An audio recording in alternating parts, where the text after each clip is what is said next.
Saya ingin berbicara mengenai seorang tokoh yang sangat terkenal dalam dunia orientalisme atau studi-studi mengenai Islam dan Barat. Tokoh itu bernama Edward Said atau almarhum Edward Said. Tokoh ini lahir di Palestina. Dia termasuk salah seorang pejuang gerakan HAM Palestina yang sangat keras menentang pendudukan Israel di Palestina. Tapi yang menarik dalam konteks orientalisme adalah dia menulis satu buku yang sangat terkenal yang oleh banyak sekali orang dianggap sebagai mengguncang sendi-sendi orientalisme.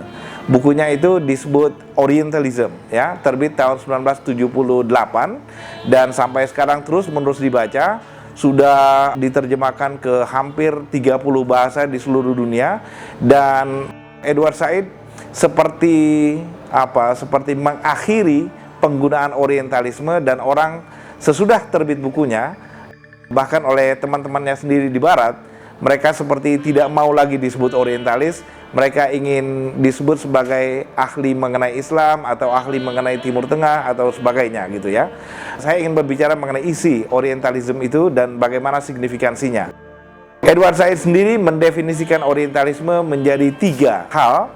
Pertama adalah orientalisme sebagai disiplin khusus yang mempelajari wilayah tertentu, dalam hal ini adalah Timur. Jadi ada perpustakaan, ada sarjana, ada penelitian, ada buku yang diterbitkan dan sebagainya. Itu satu pendefinisian akademis mengenai apa yang disebut sebagai orientalisme. Yang kedua adalah definisi yang disebut sebagai definisi yang sifatnya politis mengenai orientalisme atau epistemologis politis. Yang dia maksud dengan orientalisme adalah mode of thought. Jadi cara berpikir, di mana cara berpikir itu dicirikan oleh oposisi biner. Ada 2 hal yang bertentangan, dan 2 hal bertentangan itu bertentangan secara frontal, yaitu satu timur, satu barat.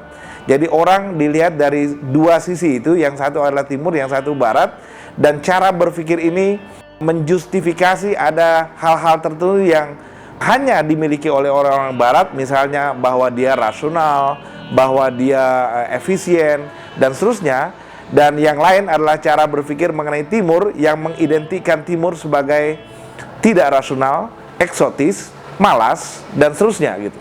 Itu pendefinisian orientalisme yang kedua, yaitu sebagai cara berpikir yang dicirikan oleh oposisi biner, oposisi bertentangan antara yang satu Timur dan yang kedua adalah Barat.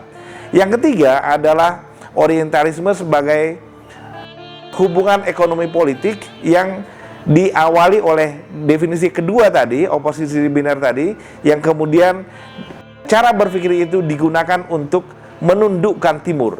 Jadi sesudah Timur didefinisikan secara tadi bahwa dia adalah malas, bahwa dia adalah berpikirnya tidak serius gitu ya, dan seterusnya, maka karena peradabannya yang seperti itu, Barat memperoleh justifikasi untuk melakukan dominasi atasnya. Proyek inilah yang oleh Edward Said disebut satu proyek kolonisasi, dan itu dimungkinkan oleh apa yang tujuan mulia, yaitu mengadabkan manusia. Jadi ada wilayah dunia di sana, ada orang-orangnya yang biadab, dan tugas Barat adalah mengajarkan kepada mereka agar mereka menjadi beradab gitu.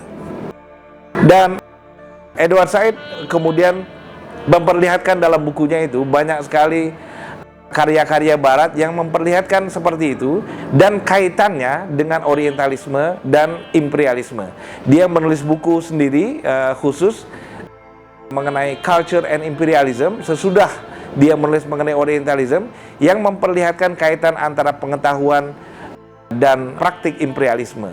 Tapi tidak semua orang setuju dengan Edward Said, dan Edward Said sendiri merasa bahwa yang saya katakan ini bukan mengenai orang tertentu ya, karena dia sendiri merasa ada orang-orang tertentu yang mempelajari Islam yang menolak kolonialisme, seperti misalnya Louis Massignon yang sangat dia hormati, atau Maxim Rodinson ya yang sangat juga dia hormati. Tapi yang dia berbicara mengenai gilda, berbicara mengenai orientasi umum di mana pengetahuan diabdikan kepada kekuasaan gitu. Yang menarik pada Said adalah bahwa dia bukan seorang Muslim, dia adalah seorang Kristen dari Palestina. Dia juga adalah seorang pegiat hak-hak asasi Palestina, bukan atas dasar agama, tapi karena alasan bahwa ini adalah penindasan terhadap kemanusiaan.